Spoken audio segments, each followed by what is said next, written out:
Salut à tous, c'est Gladys. Je suis heureuse de vous retrouver pour une nouvelle émission coupée en 4. Car oui, dans cette émission, on s'occupe de vos cheveux, mais pas seulement. Et c'est ce qu'on va découvrir dans quelques instants avec notre nouvelle invitée qui va non seulement surfaire une beauté, mais aussi qui va venir se confier. Et il manque plus que le téléphone sonne pour savoir qui va venir aujourd'hui. Ah!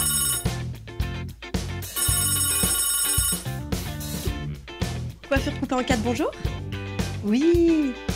Oui, bien sûr, c'est pour une coupe modèle ou une coupe surprise? Une coupe surprise, intéressant. C'est à quel nom? Carole Leblond. Très bien. Je vous attends tout de suite avec plaisir. À tout de suite.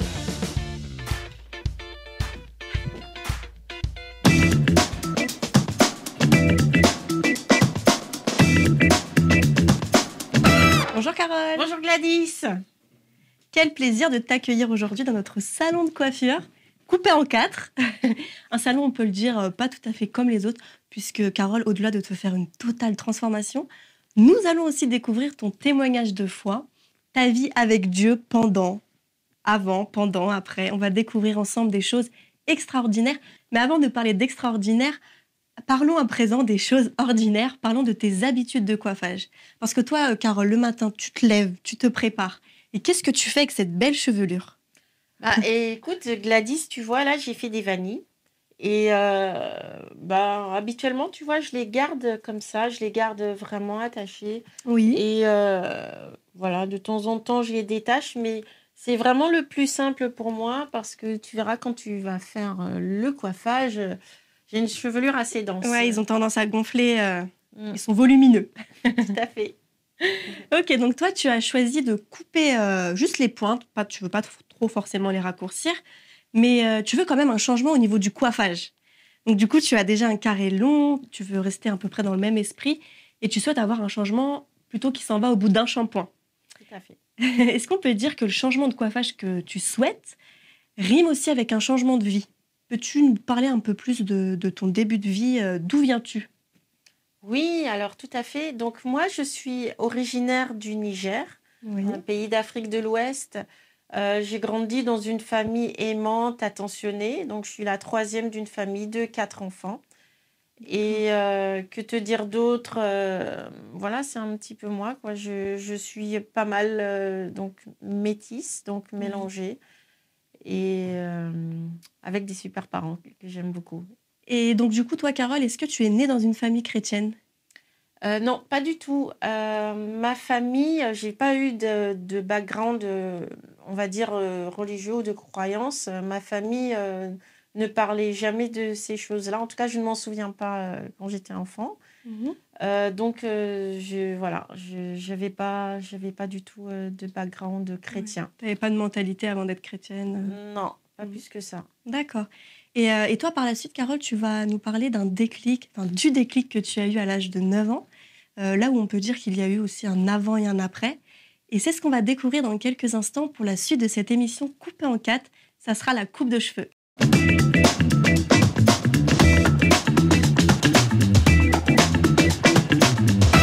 Coupée en 4, ça continue avec une coupe de cheveux sur mesure. Carole, toi, tu as opté pour un carré long. Est-ce que tu peux nous en dire un petit peu plus sur ta rencontre personnelle avec Dieu? Quel a été ton déclic pour passer d'une compréhension, on peut dire, assez religieuse de la foi, à vivre un cœur à cœur avec Dieu? Oui, tout à fait, Gladys. Alors moi, si tu veux, ce que je disais, c'est que je n'étais pas du tout dans un background chrétien. Oui. Et à l'âge de 9 ans, mes parents m'ont mise dans une école qui était tenue par des religieuses. Donc, c'est une école où les religieuses, donc, elles accueillent tout type de personnes. Pas besoin d'être catholique pour rentrer dans cette école. Donc, il y avait tout type de personnes. Mais par contre, ce qui se passe, c'est que le premier jour de la rentrée, il y a une sœur qui vient dans la classe à la fin et qui demande qui veut s'inscrire au catéchisme. Moi, je ne savais pas ce que c'était. Et je me suis dit, il faut sûrement le faire. Donc, je me suis inscrite. Oui. Et pour moi, ça a été quelque chose de fort parce que c'est à ce moment-là que j'ai entendu parler de Jésus pour la première fois, à 9 ans. D'accord. Et ça m'a touchée, ça m'a marquée. J'ai commencé avec mon cœur d'enfant, j'ai commencé à parler à Dieu avec mes petits mots, à écrire mes prières et à prier. Donc, c'est fort. Et un petit peu plus tard, tu as vécu quelque chose d'autre avec Dieu? Oui, alors tu vois, c'est ça. En grandissant à l'adolescence, je délaissais Dieu en fait. Je disais que j'avais pas le temps. Quand c'était l'école, il fallait que je disais à Dieu. Vraiment, je disais comme ça, non mais j'ai pas le temps, Dieu, de prendre du temps avec toi. D'aller à l'église, etc. Et non, même simplement de lui parler, j'avais pas le temps, même de lire ma Bible, des choses basiques que tu peux faire chez toi, je faisais pas. Et quand c'était les vacances, il fallait s'amuser. Donc, je disais à Dieu, pareil, tu vois, il faut que je m'amuse, j'ai pas le temps. Et j'ai grandi comme ça, finalement. Cette petite foi que j'avais enfant, elle s'est refroidie, en fait. Elle s'est refroidie. Et à un moment donné, il s'est passé quelque chose d'autre, en fait. Donc, c'était mes parents, si tu veux, ma mère en particulier avait commencé à aller dans une petite église et parce qu'elle avait vu Dieu agir. Oui. Dieu avait agi dans la vie de mon frère. J'ai un frère aîné qui était maladif et du coup, elle avait demandé la prière à l'église, au pasteur de l'église où elle allait. Ils étaient venus prier à la maison et il y avait eu du mieux. Donc ma mère elle avait commencé à suivre Jésus et à donner sa vie à Dieu. Et moi, un jour, donc après mon père a suivi, il a eu son cheminement aussi, mais il a suivi. Et moi, un jour, ils m'ont invitée et je suis allée par obéissance. Et ce qui s'est passé ce jour-là, j'ai écouté le message à la fin, je me souviens très bien. Je ne me souviens plus du message, mais le pasteur est venu me voir, il a dit voilà, ici il s'agit de la parole de Dieu, on prêche la vérité, on prêche Jésus qui est vivant, etc. Et moi je disais oui, bon tu parles de ton truc, mais moi ça m'intéresse pas. Mais il y avait quelque chose qui avait été semé, je ne le savais pas. Et là où il y a eu le tournant décisif, là où Dieu m'a vraiment parlé, j'ai été touchée, c'était à Noël. En fait, il y avait un combat dans mon esprit parce que j'étais partagée entre le désir de continuer à suivre un petit peu la religion, une religion, je vais dire. Je n'ai pas de relation avec Dieu, une religion. Et d'aller dans une grande église que j'avais connue enfant. Et le fait de suivre mes parents dans cette petite église où il y avait vraiment une vie, ils avaient une relation avec Dieu, c'était différent. Et je les embêtais, je dénigrais leur église vraiment. Et ma mère m'a dit, écoute, tu fais tes choix. Si toi tu as envie d'aller à l'église pour regarder, parce que je disais dans votre église, il n'y a pas tes spectacles, il n'y a pas ça, il n'y a pas ça. Elle me dit, si tu as envie d'aller à l'église pour ça, ou regarder les gens, vas-y, mais laisse-nous tranquilles. Nous, on va à l'église parce qu'on cherche Dieu et on va prier Dieu. Et ça m'a touchée. Je dis, mais c'est vrai, j'ai réalisé que j'allais à l'église, pas pour chercher Dieu, mais j'allais à l'église à cause de tout le faste qu'il y avait. En fait, je ne connaissais pas Dieu, ça m'a percuté. Et j'ai pris la décision de suivre mes parents. Et Dieu a touché mon cœur à un moment donné. Je ne peux pas te dire quand, mais il y a eu un moment où le pasteur a dit, voilà, on va prier, vous allez demander à Dieu de se révéler à vous. Et pour ça, levez-vous, on va prier, je vais prier pour vous. Et moi, je me suis dit, Dieu, si ce que cet homme dit est vrai, je ne vais pas me lever. Ça veut dire que tu vas me voir, même si je ne me lève pas, et tu vas toucher mon cœur. Et c'est ce qui s'est passé. Je ne me suis pas levée, mais Dieu a touché mon cœur. J'ai commencé à le suivre, en fait, à lire la Bible, oui. À prier. T'as ressenti à ce moment-là quelque chose de nouveau en toi, oui, vis-à-vis de Dieu. Oui, oui. J'ai vécu une rencontre. C'est ça, une rencontre. Oui, tout à fait. Et après tout ça, tu continues ton cheminement avec Dieu. Il me semble que tu as une petite anecdote assez marrante, je dirais, à nous raconter. Et c'est ce que nous allons découvrir dans notre séquence coiffage de cette émission coupée en 4. Reste avec nous.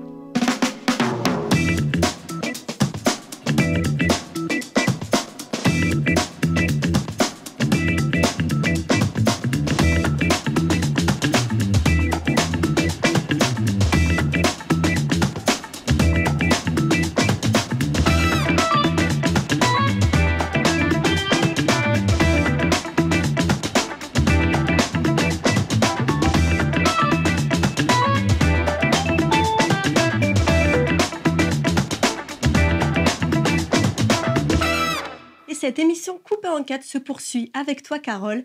Une nouvelle coupe de cheveux et un nouveau coiffage, mais aussi une petite anecdote assez spéciale. Est-ce que tu peux nous en parler un petit peu plus? Oui, tout à fait, Gladys. Alors, écoute, l'anecdote qui m'est venue, elle est effectivement spéciale quand j'y repense.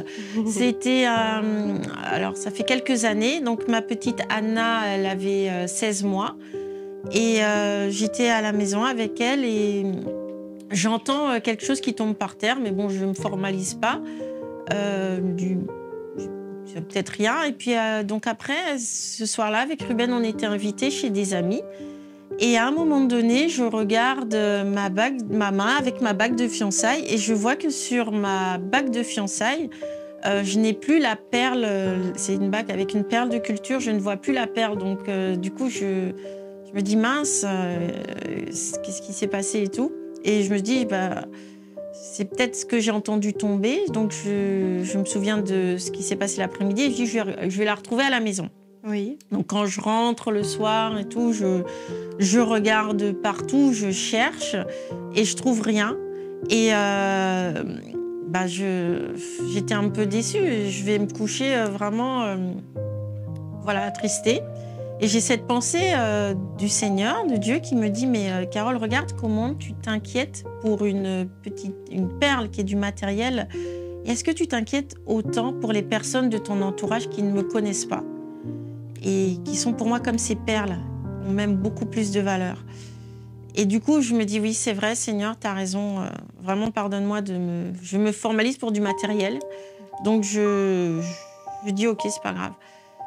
Et je laisse tomber. Et le temps passe. 2 jours après, je récupère Anna chez la nounou et je lui change sa couche. Et quand je change sa couche, je découvre quelque chose. Alors, j'ai ramené ma bague avec la perle pour montrer un petit peu. Hop. Tu vois, elle est vraiment toute petite, ouais, mais voilà, elle est magnifique, donc je dois la faire réparer. Mais c'est approprié pour que je la montre là. Et du coup, je vois quelque chose dans le caca. Anna avait fait caca, désolée. Hein. Et je vois la petite perle dans le caca de Anna. Et là, une deuxième pensée qui me vient, c'est Carole, est-ce que tu réalises, tu n'as pas hésité en fait à mettre tes doigts dans le caca de ta fille, de Anna. Je sais pas si tout le monde l'aurait fait. Si. Ouais, et puis surtout voir ça, voilà. À savoir que je venais de la récupérer chez la nounou, donc oui. Ça veut dire que la nounou aurait pu changer la couche aussi, et j'aurais jamais. Et le Seigneur me parle et il me dit, tu vois cette perle, tu n'as pas hésité à mettre tes doigts pour la prendre. Et moi, c'est pareil. Les personnes autour de moi qui ne me connaissent pas, ce sont des perles de grand prix. Elles ont une grande valeur. Et je suis prêt à aller mettre mon amour, à aller les chercher dans la noirceur de leur péché, de ce qui les sépare de moi. Je suis prêt à aller dans la noirceur de leur vie pour les chercher. Parce que je les aime, en fait. Et je n'hésite pas. Et ça m'a parlé. Et j'ai dit, waouh, Seigneur. Voilà. Cette anecdote, elle me parle. Et elle me rappelle, si tu veux, voilà, que nous sommes des perles de grand prix aux yeux de Dieu. Oui, qu'on a une grande valeur. C'est ça. C'est fort. C'est un sacré témoignage qui nous rappelle qu'il y a des perles de grand prix tout autour de nous. Et effectivement, ça te permet de faire preuve de compassion envers les autres, parce qu'il me semble que c'est en lien avec ce que tu fais actuellement aujourd'hui, Carole. Et on va en découvrir davantage dans la partie finition de cette émission Coupée en 4. Ne bougez pas.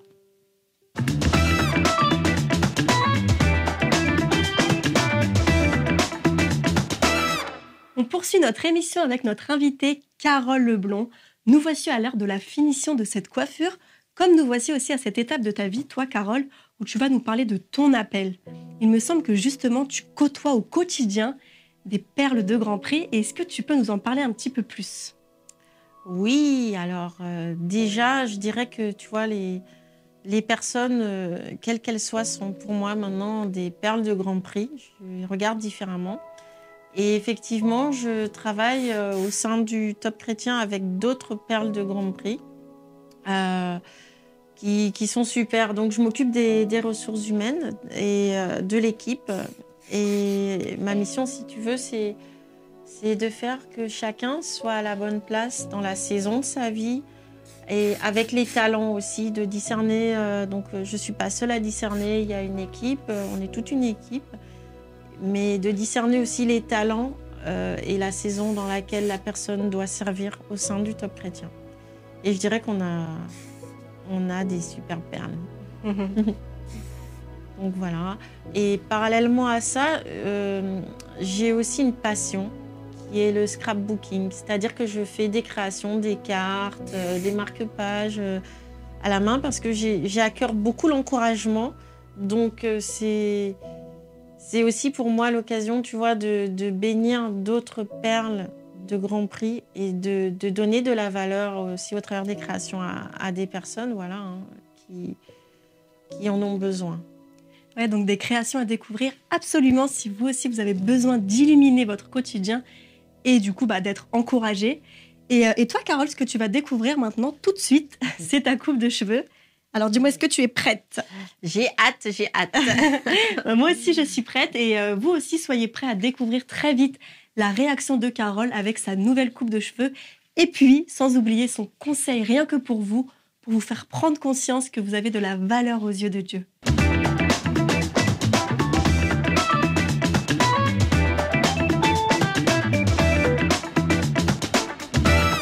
Nous voici à la dernière étape de cette émission, le regard dans le miroir. Alors Carole, on va se tourner pour que tu puisses te voir. Waouh! Gladys, franchement, t'as des doigts magnifiques. Merci. Ça change, hein? Oui, carrément. Bon, après, c'est vrai qu'avec tes vanilles, ça te va super bien, mais là, en fait, ça change. Oui, carrément. Ouais. J'aime beaucoup. Un beau carré long. C'est une belle surprise. Hein. J'ai respecté la consigne de pas trop raccourcir. Oui. Génial. Et du coup, alors Carole, toi, pour les personnes qui nous regardent, qui nous écoutent depuis le début, si tu avais un conseil à donner par rapport à ton parcours de vie, pour toi, ce serait lequel? Écoute, j'aimerais juste encourager les personnes qui me voient justement à croire tout simplement que Dieu est tout proche d'elles. Et Dieu est pas si loin, il a un amour juste extraordinaire pour toi qui me regardes, toi qui as regardé le témoignage de cette perle de Grand Prix. Et il est prêt à aller te chercher dans ton quotidien, même si c'est difficile, il est là, il est toujours là et il t'aime. Donc j'ai envie de te dire que tu es une perle de Grand Prix et n'en doute jamais. C'est mon encouragement, c'est mon conseil, Gladys. Ouais, merci beaucoup Carole pour ce témoignage très encourageant qui j'espère va toucher plusieurs personnes. Et si vous aussi ce témoignage vous a encouragé, eh bien je vous lance un défi, on a l'habitude de faire ça dans cette émission. Cette semaine, c'est vous qui allez encourager une personne de votre choix, que ce soit un voisin, un ami, un membre de votre famille ou même une personne dans la rue. Et quand vous avez fait ça, faites-le nous savoir. Montrez-nous que cette émission vous a donné envie de donner de l'amour autour de vous. Merci encore Carole pour ton passage dans notre émission. Plaisir. Et d'ailleurs, si vous aussi vous avez été encouragé par l'histoire de Carole, je vous invite à laisser des commentaires sous la vidéo et je vous invite aussi à nous retrouver tout de suite sur les réseaux sociaux, que ce soit la page Facebook Coupé en 4 ou encore le compte Instagram du Top Chrétien, histoire de continuer à s'encourager, à nous donner toutes vos impressions. Et je vous invite également à aller sur le site de Carole pour voir toutes ces merveilleuses créations. Et autrement, je vous donne aussi rendez-vous dans une prochaine émission de Coupé en 4 pour une nouvelle coupe de cheveux avec un nouvel invité. À bientôt!